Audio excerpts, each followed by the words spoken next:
J'ai beaucoup d'entrepreneurs autour de moi et j'en ai fait partie pendant de trop nombreuses années qui ne prospectent pas. Vous imaginez la suite, manque de chiffre d'affaires, précarité, voire abandon de l'entrepreneuriat. Et c'est vraiment dommage, car c'est encore aujourd'hui un des seuls moyens de pouvoir espérer pour beaucoup d'entre nous gagner plus que le SMIC.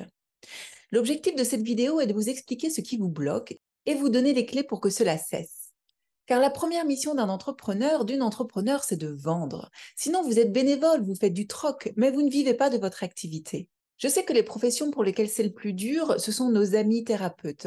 Beaucoup d'entre vous pensez que vos clients doivent venir tout seuls s'ils ont besoin de vous. Parce que quand on est dans le don de soi pour les autres, on ne veut pas marchander. Mais une transaction est obligatoire dans l'entrepreneuriat. Sinon, à nouveau, vous vivotez, vous êtes bénévole, vous donnez tout sans jamais rien recevoir ou trop peu. Vous êtes dans le triangle de Karpman, dans le rôle du sauveur ou de la sauveuse et tour à tour dans le rôle de la victime. Et qui donc va venir vous sauver? Eh bien, personne. Vous êtes votre propre sauveur, vous êtes votre propre sauveuse. Ne vous inquiétez pas, peu importe la profession que vous avez, si vous rencontrez cette difficulté, c'est normal et très, très, trop courant. Vous n'êtes pas seul. Voici les croyances que vous pouvez avoir. Vendre, c'est mal.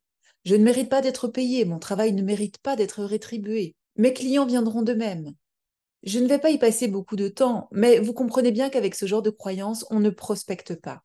Et là encore, si on ne prospecte pas, on n'a pas suffisamment de clients et donc suffisamment de revenus. Si vous pensez que vendre c'est mal, que l'argent c'est mauvais, peu de chances que vous en ayez suffisamment. Si vous pensez que vous ne méritez pas d'être rétribué à votre juste valeur, vos prix seront trop bas et vous n'irez pas non plus chercher vos clients, car vous vous dévaluerez et vous pourrez même considérer que vos futurs clients seront forcément déçus de votre prestation. Si vous pensez que vos clients viendront d'eux-mêmes, vous n'irez bien sûr pas les chercher. Ces croyances, et je n'en ai cité que trois, vous empêchent de prospecter, alors que ce ne sont que des croyances.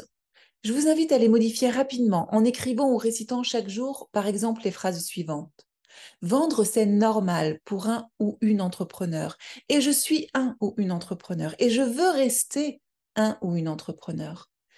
Je mérite d'être rétribué à ma juste valeur.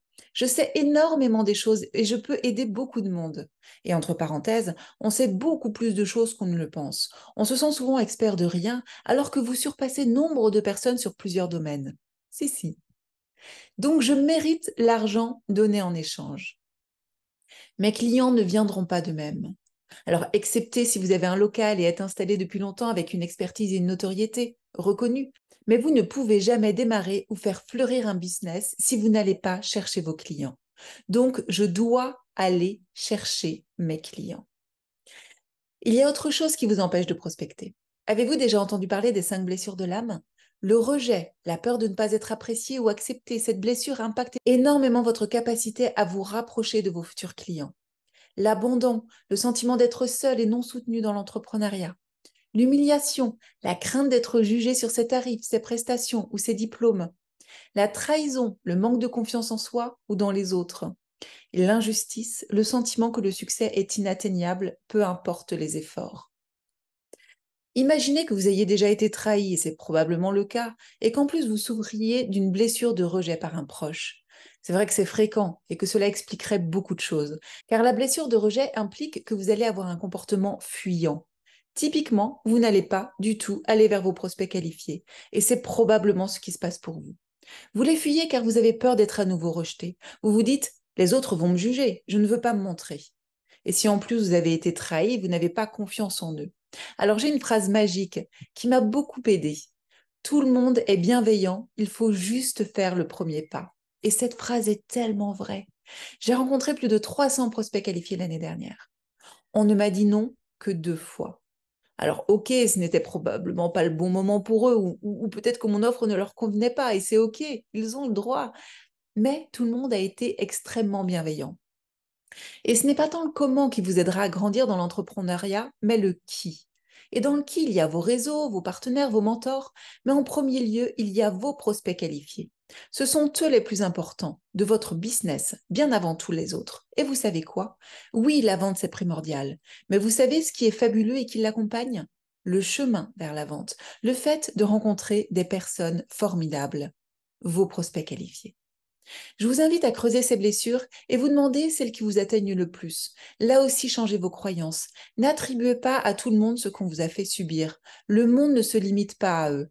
il est bien plus vaste et bien plus généreux. Il y a une dernière chose qui vous empêche de prospecter, votre ego. Et oui, alors c'est normal, pas d'inquiétude, tout le monde a un ego et c'est lui qui vous permet de tenir debout d'ailleurs, donc c'est OK. Mais cet ego peut être un obstacle pour de nombreux entrepreneurs. Il a construit votre identité autour de vos réussites et de vos échecs, de vos forces et de vos faiblesses. Il cherche à bien faire, à vous protéger, mais quand il est malmené par des blessures et des fausses croyances, votre business ne peut pas grandir. Par exemple, si vous avez une croyance limitante qui est la peur de vendre ou le manque de confiance en votre propre valeur, elles seront renforcées par votre ego. Si votre ego vous dit que vendre c'est mal, il crée une résistance interne à toute action qui vous dirigerait vers vos futurs clients. Votre ego se protège de la peur du rejet ou de l'humiliation. D'ailleurs, en parlant de cette blessure d'humiliation, vous pourriez être très très sensible à la critique, vous empêchant de recevoir le feedback constructif que l'on peut vous apporter pour que vous puissiez vous adapter à votre marché. Alors, votre ego n'est pas votre ennemi, hein, mais un allié mal informé qui essaye de vous protéger de la douleur que vous pourriez ressentir, mais qui n'existe pas. Votre ego rejette la faute sur les autres, mais vous devez soigner vos souffrances et les regarder avec compassion. Pour surmonter cette blessure de l'humiliation, vous devez mettre votre ego de côté. Vous devez être humble. Vous ne devez pas vous sentir plus important ou moins important que les personnes vers qui vous allez, mais les traiter et les percevoir à égalité. Vos prospects qualifiés ont besoin de vous. C'est à vous de prendre la décision de les aider ou pas. Vous en êtes la seule ou le seul responsable. Et au pire, que peut-il se passer? Vous aurez bredouillé devant une ou deux personnes. Vous n'aurez pas dit les bons mots, car comme tout, c'est un apprentissage. Et alors, une ou deux personnes sur des milliers que vous pourriez avoir comme prospects qualifiés vont se dire est-ce que je peux lui faire confiance? Et alors, vous ferez mieux la prochaine fois. L'entrepreneuriat, c'est de l'itération, de l'amélioration continue. Vous ne pouvez pas avoir le message parfait du premier coup, ça n'existe pas. Vous allez grandir avec vos prospects qualifiés et eux vont grandir aussi avec vous.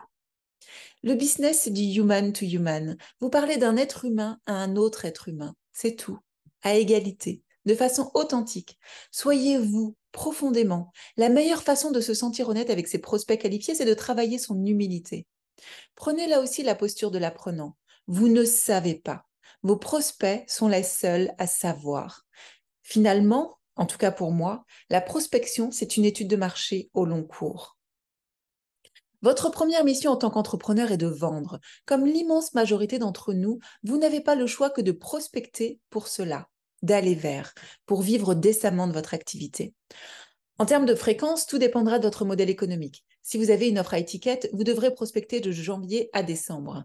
Si vous avez un modèle économique à abonnement, seuls 2-3 mois suffiront pour vivre de votre activité toute l'année. Je vous donne plus d'infos dans la description. Bien sûr, vos résultats en prospection ne fonctionneront que si vous vous adressez à la bonne cible et avec la bonne offre.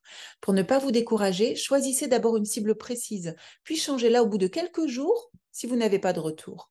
Quant à votre offre, profitez pour y ajouter des plus-values, pour vous différencier de vos concurrents. Et assurez-vous en premier lieu que c'est bien de cela dont vos prospects qualifiés ont envie. En conclusion, vous n'avez rien à perdre et tout à gagner en allant prospecter. Alors passez à l'action, c'est ça être entrepreneur. Et sachez quand même, pour les plus récalcitrants, que tout a un prix. Bien gagner sa vie quand on est entrepreneur a un coût. Celui de faire des actions qui agrandissent votre zone de confort et qui vous font tellement grandir. Travaillez votre ego, vos peurs, vos blessures et vos croyances limitantes. Adoptez la bonne posture et passez à l'action. Vous serez tellement reconnaissant de l'aide que vous apportez grâce aux ventes que vous aurez réalisées. Vendre, c'est rendre service à quelqu'un qui en a besoin. Laissez-moi un commentaire si ce sujet vous a plu et ce que vous comptez mettre en place pour réussir à prospecter. Je vous embrasse, à bientôt.